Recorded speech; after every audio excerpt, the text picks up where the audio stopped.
सन 1681 भारत के दक्षिण में युद्ध की यह भीषण गाथा तब शुरू हुई जब औरंगजेब ने अपने विशाल खजाने, सेना और आपूर्ति के साथ दिल्ली से दक्षिण की ओर कदम बढ़ाया। जब दक्कन की धरती पर उसके कदम पड़े, धरती कांप उठी, आसमान सिहर गया।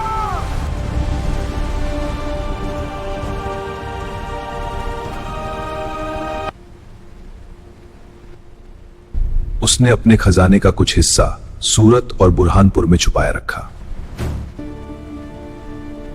सूरत मुगल साम्राज्य का समृद्ध व्यापारिक बंदरगाह, बुरहानपुर दक्षिण में मुगल खजाने और रसद का प्रमुख केंद्र।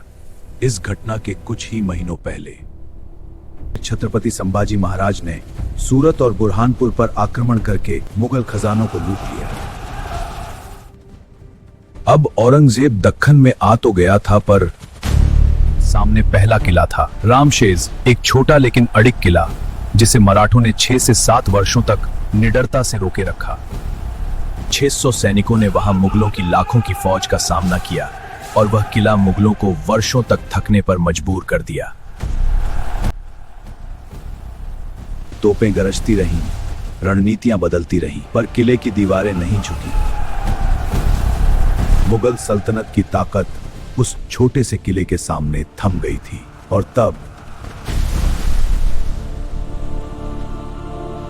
जब रणभूमि में विजय संभव न हुई, तब युद्ध ने अपना चेहरा बदल लिया।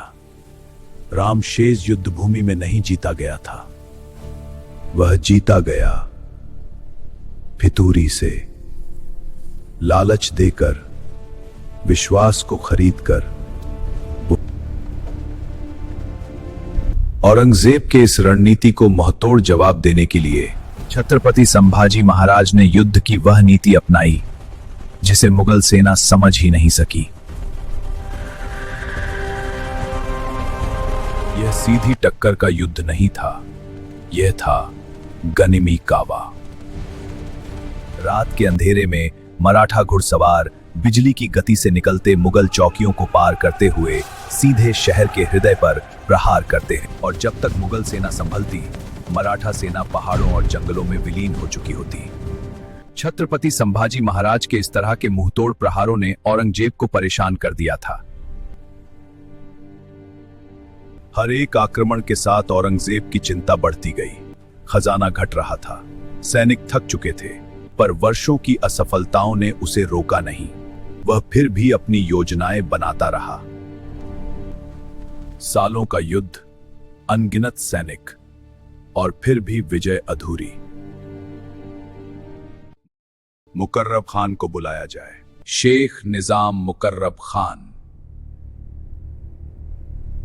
मुकर्रब खान को बुलाया गया क्योंकि अब यह केवल युद्ध नहीं था, यह प्रतिष्ठा का प्रश्न था।